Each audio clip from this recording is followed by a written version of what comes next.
বিয়েবাড়ির মতন ছ্যাঁচড়ার রেসিপি কিভাবে বানাবেন দেখে নিন। এর জন্য লাগবে বড়ি, পটল, করলা, পেঁয়াজ কুচি, টমেটো কুচি ও কিছু আলু কুচি, দুটো মাছের মাথা ও লাল লটেখাড়া শাক। এই শাকগুলোকে প্রথমে পানি দিয়ে সেদ্ধ করে নিতে হবে।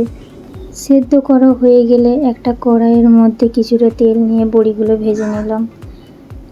তারপরে ওই তেলে দিয়ে পটল ও করলাগুলো ভেজে নিয়ে তুলে নিলাম এবং ওই তেলেই মাছগুলোও ভেজে নিতে হবে।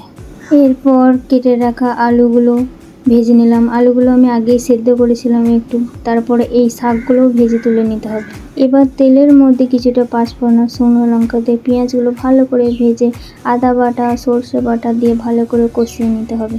তারপরে হলুদের পাউডার, জিরে ধনে পাউডার ও লঙ্কার পাউডার দিয়ে ভালো করে কষিয়ে টমেটো, নুন দিয়ে ভেজে রাখা সমস্ত উপকরণগুলো একে একে দিয়ে দিতে হবে। এবার সামান্য পরিমাণে একটু পানি দিয়ে কিছুক্ষণ জাল করে রেখে দিলেই আমাদের শুক্তো একেবারে রেডি।